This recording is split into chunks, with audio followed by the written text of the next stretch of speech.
नमस्कार। तो चलिए आज इरफान पठान के नजरिए से आईपीएल ऑक्शन को समझते हैं। देखते हैं कि उनके हिसाब से क्या-क्या बड़ी बातें निकल कर आईं। तो सीधे मुद्दे पर आते हैं। इस ऑक्शन का सबसे बड़ा टेकअवे क्या था? वो था अनकैप्ड डोमेस्टिक प्लेयर्स पर लगा पैसा, पूरे 60 करोड़ रुपए। ये रकम सिर्फ उन खिलाड़ियों पर लगी है जो अभी तक इंडिया के लिए नहीं खेले हैं। मतलब पठान का मानना है कि अब जमाना बदल गया है। अगर किसी खिलाड़ी ने डोमेस्टिक क्रिकेट में दम दिखाया है तो टीमें अपनी तिजोरियां खोलने को पूरी तरह तैयार हैं। ये दिखाता है कि आईपीएल अब सिर्फ इंटरनेशनल स्टार्स का खेल नहीं रहा, बल्कि घरेलू टैलेंट के लिए एक बहुत बड़ा रिवॉर्ड बन गया है। तो कौन थी वो टीमें जिन्होंने सबसे ज्यादा पैसा बहाया? चलिए देखते हैं। केकेआर और सीएसके के बड़े दांव। ये वो टीमें हैं जो सबसे बड़े पर्स के साथ ऑक्शन में उतरी थीं। जरा सोचिए, अपने 64 करोड़ के पर्स में से केकेआर ने 52 करोड़ रुपए सिर्फ 3 प्लेयर्स पर खर्च कर दिए। ये एक बहुत ही दादन मूव है जिसने उनकी टीम का पूरा कोर ही बदल डाला है। और ये 3 नाम कौन हैं? कैमरून ग्रीन जो सीधे सीधे आंद्रे रसेल्स की जगह लेंगे, और साथ में मथीशा पथिराना और मुस्तफिजुर रहमान। क्या जबरदस्त पेस अटैक बन गया है। तो अब इनकी प्लेइंग 11 कैसी दिख सकती है? इरफान पठान का मानना है कि सुनील नारायण का फ्लोटर रोल गेम चेंजर हो सकता है। मतलब वो जरूरत के हिसाब से कहीं भी आकर बैटिंग कर सकते हैं।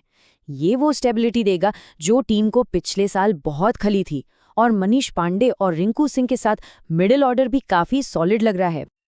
अब केकेआर से हटकर चलते हैं चेन्नई सुपर किंग्स की तरफ, और यहाँ पठान एक बहुत ही कह सकते हैं चौंकाने वाले बदलाव की बात करते हैं।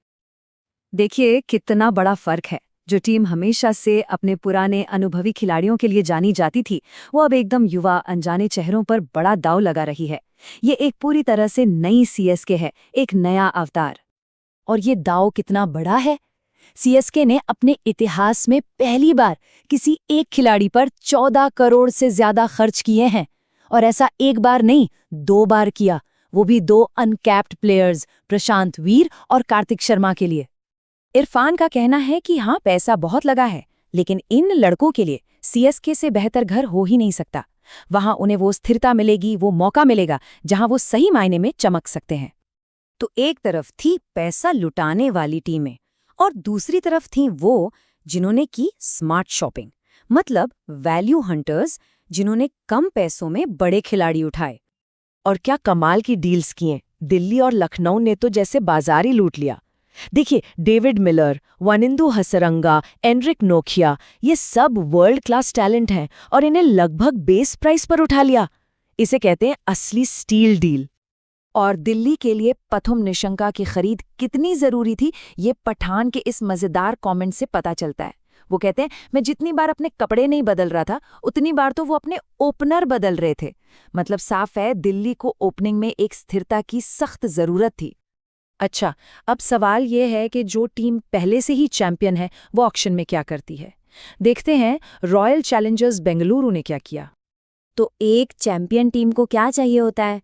उन्हें पूरी टीम बदलने की जरूरत नहीं होती।